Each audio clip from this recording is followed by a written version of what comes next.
Meron na pong pahayag, meron na pong komento sa Senator Riza Ontiveros tungkol nga sa pagtakbo ni Kibuloy bilang senator sa CLAP. Pero ayan na, naglabasan na po ang mga tatakbong senators, sina Willie Revillame, nandiyan na rin si Marcoleta, pati si Vic Rodriguez. Yung mga yan daw ay posibleng aatras, magwi-withdraw para sakali man kuno na magdesisyon si Kibuloy or si Digong, ay yun nga, papalitan na lang sila ni Duterte. Sakali man, okay? So napakaganda po na itong binitawang salita ni Senator Riza Ontiveros. Totoo naman na dito sa atin talaga mahirap isipin na kalimitan na nauupo sa pwesto at preference na ata ng mga kababayan natin ay yung mga ganitong klaseng tao. Low makers or low breakers into a lawmakers. Parang ang saklap, no? Ang hirap paniwalaan. Anyway, tignan natin mamaya. Pero bago yan, bakit nga ba gustong tumakbo daw na senator na itong si Kibuloy? Hindi naman yan mananalo sa tingin ko. Hindi po dapat nating ipanalo ang isang katulad ni Kibuloy. Sabi niya, si Pastor Kibuloy daw ay gustong magsenador kasi gusto niya na maging part ng solusyon ng ating bansa. Kung tutuusin, isa siya sa nagpapahirap sa ating mga kababayan at sa ating bansa. Kung tutuusin, isa siya sa sakit ng ating lipunan. Ay mahirap yan. Mahirap na hangarin ng isang ganong klaseng tao na mukhang hindi mo makitaan ng remorse, hindi mo makitaan ng pagsisisi sa kanyang mga ginawang karumal-dumal na krimen.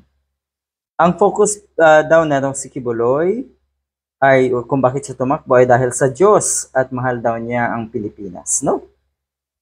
Wala namang monopoly sa pagmamahal sa ating bansa. Ang ibig sabihin, madaling sabihin yan. Pero mas naniniwala akong mahal ng Pilipinas sa isang tao na nagsasabing or na mahal niya ang Pilipinas at nakikita yon sa kanyang mga gawi. Nakikita yon sa kanyang ipinakikita. Okay? Hindi siya pasakit sa ating bansa.